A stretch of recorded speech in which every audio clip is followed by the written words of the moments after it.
Update sa Bagyong Ada at mga programa at plano ng pag-asa ngayong taon, ating aalamin kasama si Dr. Marcelino Villafuerte II, Deputy Administrator for Research and Development ng DOST Pag-asa. Doc Mar, magandang tanghali po at Happy New Year.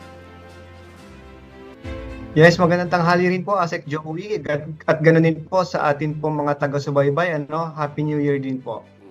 Sir, base po sa pinakahuling bulletin ng Pag-asa, ano po yung posisyon at intensity ng Bagyong Ada sa ngayon?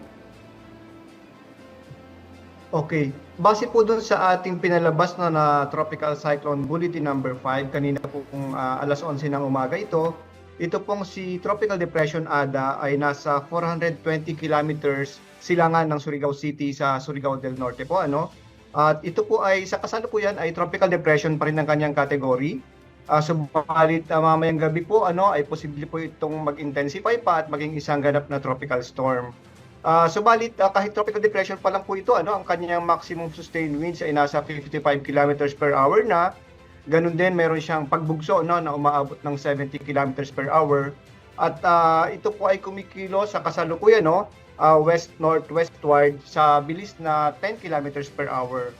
Ang kanya pong extent ng tropical cyclone winds ay nasa about 400 kilometers. So medyo malawak din po ang maaari pong maapektuhan ng ating bagyong si Ada. So kaugnay nga po nito ay nagpalabas na po tayo ng mga areas na kung saan ay meron po tayong tropical cyclone wind signal. Number 1, in particular, dito po sa Luzon ay nakataas po tayo sa Sorsogon, sa southeastern portion ng Albay, at ganoon din po sa Catanduanes. Signal number 1 po sila. At sa mga lugar naman po sa Visayas, sa Northern Samar, sa Samar, Eastern Samar, at sa eastern portion po ng Biliran, eastern portion ng Leyte, at ganoon din po sa eastern portion ng Southern Leyte, nakasignal number 1 din po sila. Samantalang dyan naman po sa Mindanao ay sa Dinagat Islands, sa Surigao del Norte at sa Surigao del Sur. Ang mga nabanggit na lugar po ay makakaranas ng mga pag-ulan. Actually, itong mga nakaraang oras po ay may mga pag-ulan ng nararanasan diyan sa Eastern Visayas and some portions po diyan sa Eastern Mindanao. Bukod po doon sa mga pag-ulan ay of course yung pong bugso ng hangin na kaninang nabanggit ko about 70 kilometers per hour ay maaari pong ma-experience in the next few hours sa mga nabanggit pong lugar. So of course, kahit po ganun pa lang ang kanyang intensity, ay maaari na rin po itong makapaminsala. Halimbawa, doon sa mga light structures natin ay may mga posibilidad po na possible impacts din po ang nabanggit na sama ng panahon. Doc Mar, inaasahan po bang tatama ito sa lupa o lalapit man lang sa lupa? At ano po yung mga probinsyang maaapektuhan na pinakamalapit sakaling hindi po naman maglandfall? Opo, base po dun sa recent na forecast track po natin, mas bumaba po ngayon yung posibilidad na ito ay direktang tumama dito sa kalupaan or direktang maglandfall. Subalit, ito po ay pinakamalapit, halimbawa dito sa Eastern Visayas by tomorrow, and then by Saturday and Sunday naman, malapit po ito sa gawin ng Kabikulan. And because of that, of course, yung daladala nga po nitong ulan at yung pagbugso ng hangin ay maaaring makapagdulot pa rin po ng hindi magandang epekto sa mga nabanggit na lugar. So ang critical time po natin ay tomorrow and then until Sunday. So yun po yung mga kailangan po nating bantayan. Kung tama pa rin po yung naaalala kong forecast track, Doc Mar, parang by Tuesday parang medyo magsisilangan siya. Tama po ba yun? Babalikwas. So, mananatili ba siya sa Philippine Area of Responsibility at malulusaw na lang doon o lalabas pa siya at makakaapekto sa ibang lugar? Tama po kayo, Asek Joey. Actually, as early as Monday morning ay inaasahan po natin na medyo magre-recurve na siya. And then tama po na by Tuesday ay eastward ang inaasahan natin paggalaw nito or papalayo po doon sa ating kalupaan. Base po doon sa ating forecast track, although ang coverage po ng ating forecast track ay up to 5 days, so until Tuesday, inaasahan po natin na nasa Philippine Area of Responsibility pa ito. Subalit ito ay magkakaroon ng interaction later about Wednesday, Thursday, doon sa malamig na hangin naman na dala-dala ng amihan, and may posibilidad nga po na ito ay eventually ay humina at tuluyang malusaw. dito rin sa loob ng Philippine Area of Responsibility. So yun po yung mga scenario na tinitignan po natin currently, ASEC Joey. Mhm. Pag-usapan naman natin ang mga programa po ng Pag-asa. As an agency po of the Department of Science and Technology, ano po yung mga bagong modernization programs ng DOST Pag-asa para sa taong ito na magpapabuti po sa ating weather forecasting? Yun, maraming salamat po, ASEC Joey, sa pagkakataon nito na maibahagi po ng Pag-asa ang aming po mga programa, particularly ngayon nga pong 2026 dahil sa pagbubukas ng ating taon. Of course, yung atin pong mga serbisyo ay patuloy po nating gustong improve, lalong-lalo na yung flood forecasting and warning po natin. With that po, ang pinaplano po natin ay of course yung atin pong, halimbawa may forecast na ulan po tayo, yung halimbawa currently may mga 50 to 100, 100 to 150 and then greater than 200 millimeters na ulan. Currently po, ginagawa po ng aming ahensya ay ita-translate na po natin yung mga impormasyon na yon into possible flood heights, no? So ang mga lugar po yung maaaring bahain at gaano po kataas ang baha na maaaring na-experience sa particular ng mga lugar. So isa po yon sa aming pinagsisikapan na ma-deliver within this year, yung mga ganong impormasyon po dahil alam po namin kung gaano po kahalaga ito sa ating mga kababayan. Pangalawa po is yung ating pag-utilize din ng artificial intelligence na technology. So meron po ongoing project currently ang DOST Pag-asa together with our sister agency po, yung DOST ASTI, yung pong AI-powered forecast na ginagawa po currently ng Pag-asa together with ASTI, and meron po tayong partner agency rin with the US. So yung ito po ang ginagawa po natin ay gagamitin po natin yung mga historical data, no? So magkakaroon po ng data-driven na weather forecast together with our numerical weather prediction models. Dadagdagan po natin siya ng mga historical data, and then eventually mag-i-improve po of course ang ating forecast.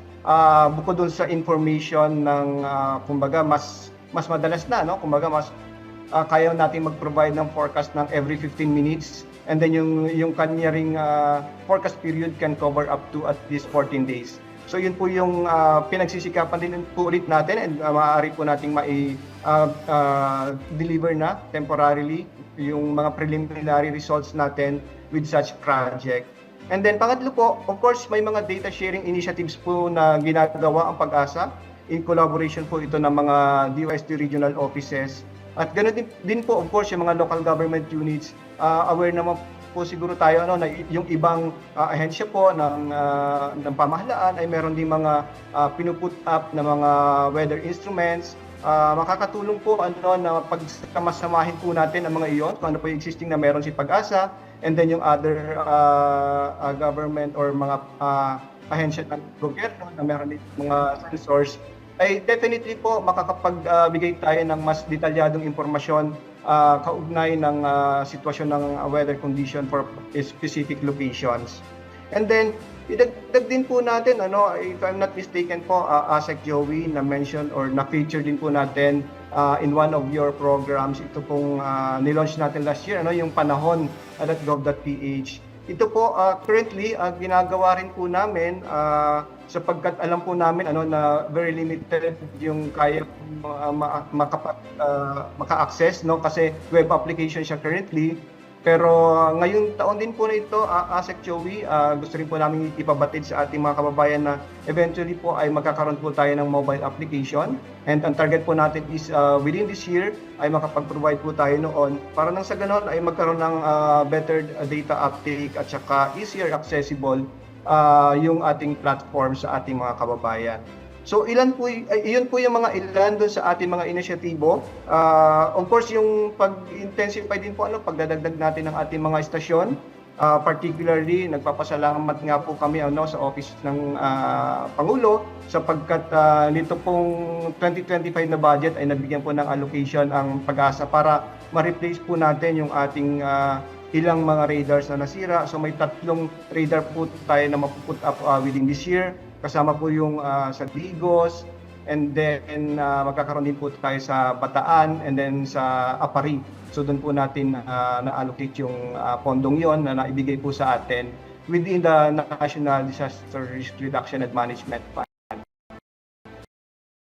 So yun po ang inisyatibo for this year, Asek Joey. Maraming salamat po. Opo. Nabanggit nyo, Doc Mar, na isa sa mga inisyatibo nyo, yung pangalawa po ay yung paggamit ng artificial intelligence.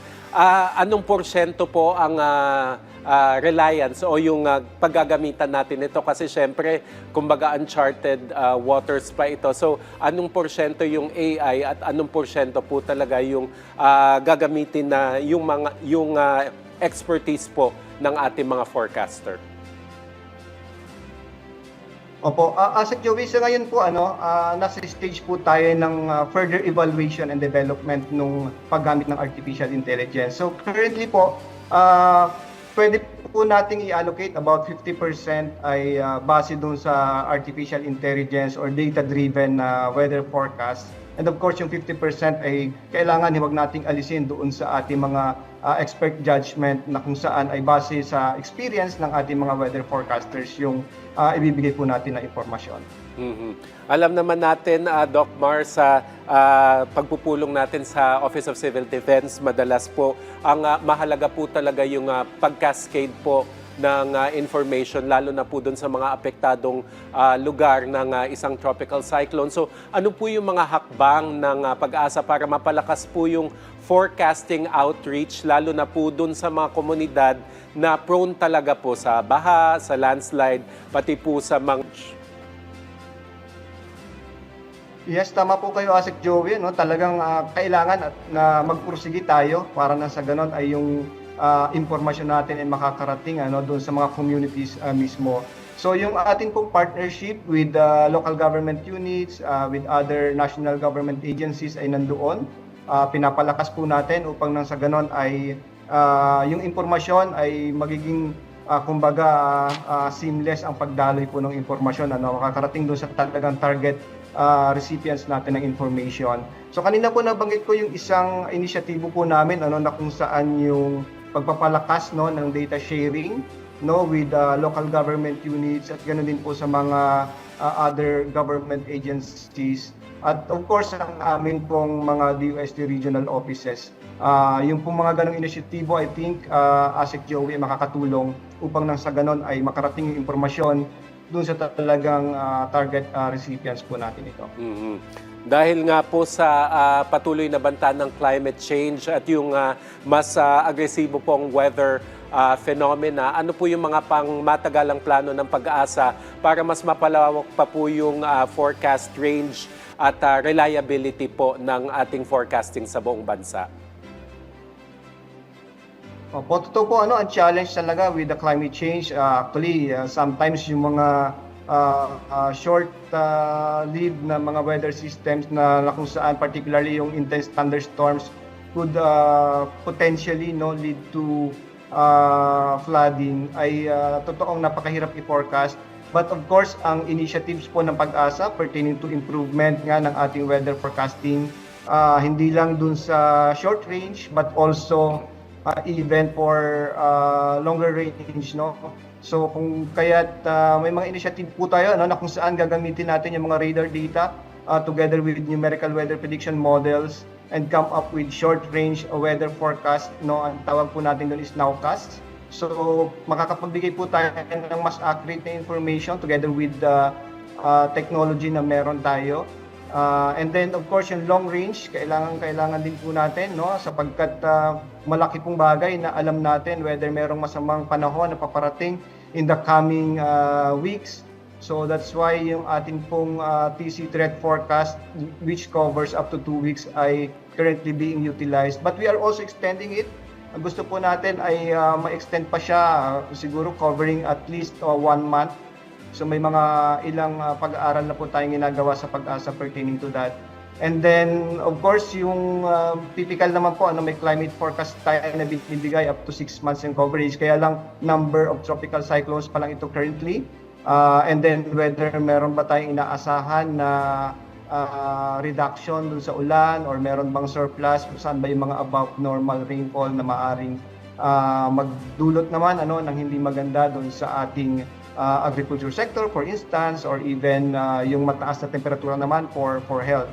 So yung mga ganung I think yung mga plans natin pertaining to that ay nakalatag naman po Asek Joey, at yung patuloy na improvement po ng serbisyo ng Pag-asa ay pinagsisikapan po ng aming ahensya. Panghuli na lamang po, Doc Mar, mensahe na lamang po sa ating mga kababayan, lalo na po doon sa mga posibleng maapektuhan po ng Tropical Cyclone Ada at sa mga inisyatibo na rin po ng Pag-asa para manatiling ligtas ang ating mga kababayan, ayon na rin po sa tagubilin ng ating Pangulong Ferdinand R. Marcos Jr. Yes, para po sa ating mga kababayan, lalong-lalo na po yung maaaring maapektuhan ng Tropical Cyclone Ada. Currently po ay tropical depression ito, pero later tonight, later this day, ay maaari pa ito mag-intensify into tropical storm. So pinag-iingat po natin ang ating mga kababayan, particularly dyan sa eastern section ng Mindanao, sa eastern Visayas at ganun din po sa Bicol region. Sila po yung mga primarily na maaaring maapektuhan ng sama ng panahon na ito. So ang paghahanda po of course ay napakahalaga. Makipag-ugnayan din po tayo doon sa ating mga local government DRR offices, sapagkat kung yung mga abiso po sana nila ay susundin po natin, may iwasan po natin ng sakuna. Nasa unang parte pa lang po tayo ng taon, nasa unang buwan tayo at unang bagyo po natin ito. So sana po ay maging ligtas po ang bawat isa sa atin. And of course, ang kaligtasan iyon ay nakasalalay sa kung gaano po tayo kahanda.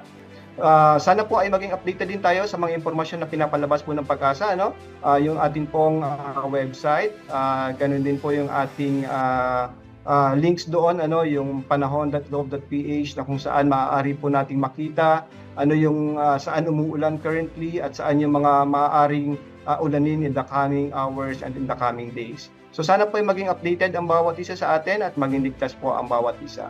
Maraming salamat po at magandang hapon po sa ating lahat.